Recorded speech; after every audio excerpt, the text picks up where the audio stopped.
Queridos amigos, sejam bem-vindos ao canal Videira Espírita. Meu nome é Cristina Brito e este é o programa Projeto 15 Minutos, o Livro dos Espíritos. Aqui diariamente estudamos a primeira obra codificada por Allan Kardec da doutrina espírita, o Livro dos Espíritos. Estamos hoje entrando no item 17 da introdução. E nesse item, Kardec nos diz. Kardec vem falando das oposições que são feitas ao espiritismo, não é?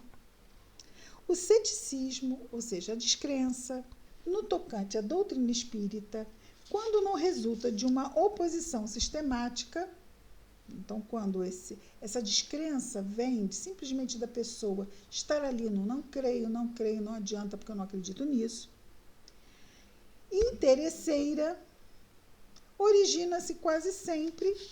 Então, quando não há uma oposição sistemática, a pessoa nem está interessada em discutir nada. Ela simplesmente diz que não e não. Não escuta nada. Origina-se quase sempre de um desconhecimento dos fatos, ou seja, um conhecimento incompleto dos fatos. A pessoa julga mal porque não conhece bem. Faz sentido. O que não impede algumas pessoas de resolverem a questão como se a conhecessem perfeitamente. Não conhecem, mas dizem que conhecem para poder falar. Às vezes acontece. Né? Pode-se ter muito espírito, ou seja, essa astúcia mental, não é? Essa astúcia mental, essa facilidade de pensamento, esse espírito, que não tem a ver com o espírito. Não é? Uma pessoa de espírito, é uma pessoa que tem uma agilidade mental, uma sagacidade, muita instrução mesmo, e não ter bom senso. Pode-se ter, ora, e não se ter bom senso. Ora, o primeiro, que o primeiro indício, Ora, o primeiro indício da falta de bom senso é a crença de alguém na própria infalibilidade. A pessoa não se acredita falível, ela não erra, é a dona da verdade. Isso já não faz muito sentido, essa pessoa já não tem muito bom senso, porque não existe ser humano no mundo que seja infalível. Então, se alguém acha que é o dono da verdade, ela acha que não erra. E sendo assim, né, já há ali uma falta de bom senso. O primeiro indício da falta de bom senso é a crença de alguém na própria infalibilidade. Muitas pessoas também só veem nas manifestações espíritas um objeto de curiosidade. Esperamos que, pela leitura desse livro, encontrem nesses fenômenos estranhos algo mais do que um simples passatempo. Então, naquela época era muito comum, já dissemos aqui várias vezes, que haviam, não é, as comunicações dos espíritos em festas, saraus, encontros sociais. Tinha gente reunida e se sentavam para chamar os espíritos, eles lá apareciam. Então, muitas pessoas se aproximaram por pura curiosidade. Então, ele espera que tanto a completude dos estudos para aqueles que têm pouco, quanto também ajudar aqueles que se aproximam por curiosidade a encontrar na obra do Livro dos Espíritos elementos que aguçem a vontade de aprofundar mais seriamente as questões espirituais. A ciência espírita compreende duas partes, diz Kardec. Uma parte experimental, sobre as manifestações em geral. Outra parte filosófica, sobre as manifestações inteligentes. Aquele que observou apenas a primeira está na posição de quem só conhece a física pelas experiências recreativas, sem haver penetrado no âmago da ciência, ou seja, nos princípios da ciência, nos estudos da ciência, e não apenas nos fenômenos. Então, nós temos a parte dos fenômenos e nós temos a parte da filosofia. A verdadeira doutrina espírita, vamos sublinhar essa frase, está no ensino que os espíritos deram. Então, a verdadeira doutrina espírita está codificada nos 5 livros da codificação. A verdadeira doutrina espírita está no ensino que os espíritos deram e os conhecimentos que esse ensino comporta são muito graves, muito sérios, para serem adquiridos de outro modo que não seja por um estudo perseverante, feito no silêncio e no recolhimento. Isso quer dizer que não podemos estudar em grupo? Não. Quer dizer que nós, mesmo estudando em grupo, vamos ter foco, vamos ter um olhar de muita atenção. Quando fazemos que estamos ali sozinhos, concentrados, também podemos fazer isto em grupo, ok? Mas também uma forma não exime a outra. Estarmos estudando em grupo não nos tira a oportunidade também de estudarmos sozinhos. E estudarmos sozinhos também não nos tira a oportunidade de estarmos também estudando em grupo. Então, estudo perseverante, feito no silêncio e no recolhimento.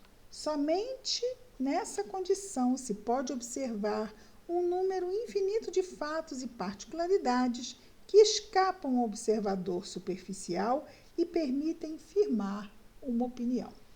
Então, nós temos que refletir, fazer ligações de uma informação com outra informação. Já falamos sobre isso aqui, não é?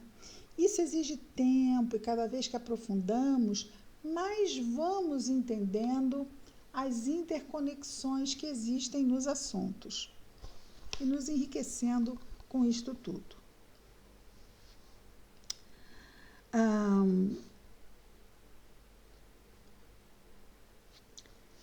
Eu não sei se eu li a frase toda. Somente nessa condição se pode observar um número infinito de fatos e particularidades que escapam ao observador superficial e permitem firmar uma opinião.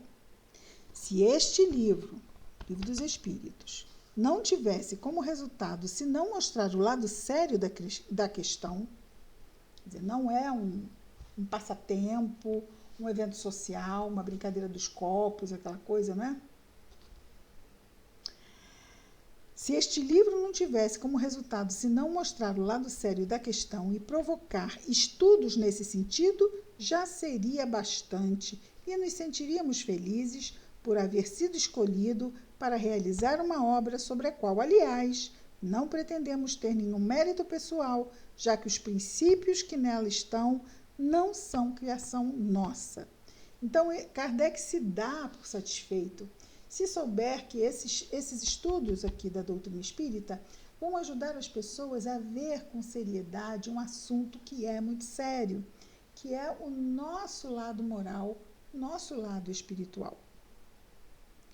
E que ele mesmo diz que o mérito não é dele. Kardec já tinha publicado livros, Kardec era um professor universitário, Kardec era muito conhecido como um profundo conhecedor de várias matérias e foi escrever, ou melhor, foi codificar os livros da doutrina espírita e para isso ele que era professor Hippolyte Léon Denis Arrivaille, era assim, esse é o nome dele, o nome mesmo, e todos os seus livros têm este nome, mas neste livro ele não é o autor, ele é o codificador.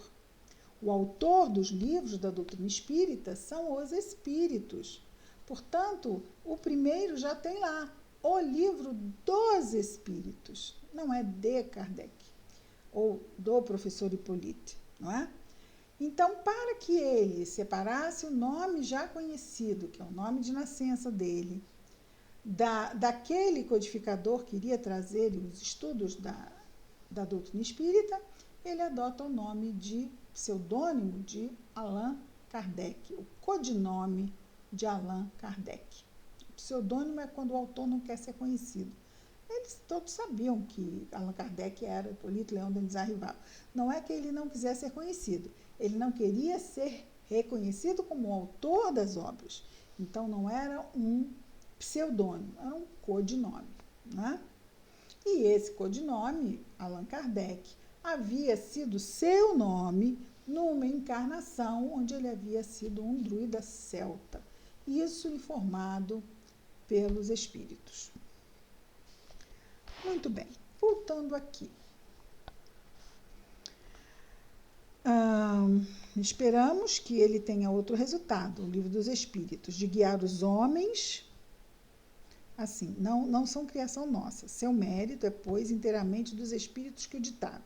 Esperamos que este livro tenha outro resultado, o de guiar os homens que desejam esclarecer-se, mostrando-lhes, nestes estudos, um fim grande e sublime, o do progresso individual e social, e o de lhes indicar o caminho a seguir para o alcançar esse progresso individual.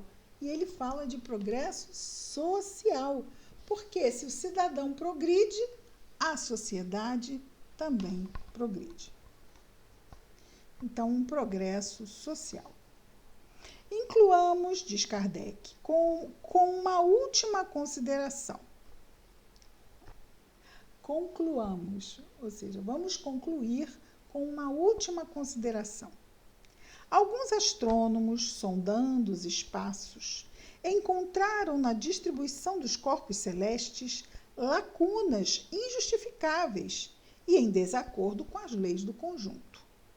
Suspeitaram que essas lacunas deviam estar preenchidas por globos que lhes tinham escapado à observação. De outro lado, observaram certos efeitos cuja causa lhes era desconhecida e disseram a si mesmos: ali deve haver um mundo, porque esta lacuna não pode existir, e esses efeitos hão de ter uma causa.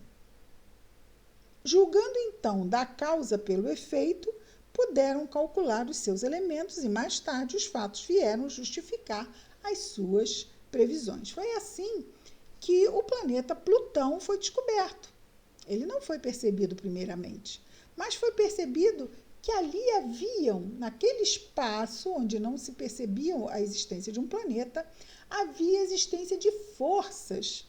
E a única forma de justificar aquelas forças era a existência de um planeta. É muito interessante. Se há um efeito, tem que haver uma causa, mesmo que eu não a veja. Apliquemos esse mesmo raciocínio a outra ordem de ideias. Se observarmos a sequência ininterrupta dos seres, descobriremos que eles formam uma cadeia sem solução de continuidade, desde a matéria bruta até o homem mais inteligente. Mas, entre o homem e Deus, o alfa e o ômega de todas as coisas, que imensa lacuna! Será racional pensar que terminem no homem os anéis dessa cadeia e que ele transponha sem transição a distância que o separa do infinito? A razão nos diz que entre o homem e Deus deve haver outros elos, como disse aos astrônomos, que entre os mundos conhecidos devia haver outros mundos desconhecidos. Então, se existem mundos conhecidos, os astrônomos chegaram à conclusão: esses são os que conhecemos, mas existem outros que não conhecemos. A razão diz isso. Qual a filosofia que já preencheu essa lacuna? No sentido do nosso, se há, desde a matéria bruta até nós, uma sequência, uma cadeia, de nós até Deus, também deve continuar a cadeia. Assim, o visto e o não visto. A razão nos leva a isso, assim como acontece com os planetas. Então, qual filosofia já preencheu essa lacuna de nós, nessa sequência de nós até Deus? O Espiritismo nos mostra, ou seja, nos mostra essa lacuna, essa fileira, esse preenchimento. Nola mostra preenchida esta lacuna pelos seres de todas as categorias do mundo invisível. E esses seres nada mais são do que os espíritos dos homens que já alcançaram os diferentes graus que levam à perfeição. Tudo então se liga, tudo se encadeia, desde o alfa até o ômega. Vós que negais a existência dos espíritos, preenchei o vazio que eles ocupam. E vós, que rides deles, ousai rir das obras de Deus e da sua onipotência. Quer dizer, fica um certo desafio no final que Kardec faz aos descrentes, não é? Vós que negais a existência de Deus, não de Deus, dos espíritos, vou repetir. Vós que negais a existência dos espíritos, preenchei o vazio que eles ocupam, com outra teoria. E vós que rides dos espíritos, ousai rir das obras de Deus e da sua onipotência. Então, Kardec coloca aqui esse atributo de Deus, que é a onipotência, que é o poder tudo. Onipotência, poder tudo. Só Deus, não é? Então, não vamos nos limitar com a nossa inteligência humana a tentarmos suplantar o que seria a inteligência perfeita de Deus, né? Tentarmos inventar a roda quando Deus já criou todo o universo, né? E assim, aos 16 minutos, terminamos aqui a introdução do Livro dos Espíritos. Vamos amanhã entrar nos prolegômenos. O que são prolegômenos? Querem saber? Então, amanhã saberemos. Amanhã estaremos de volta. Projeto 15 minutos, o Livro dos Espíritos. Que Jesus nos abençoe. Muita paz a todos.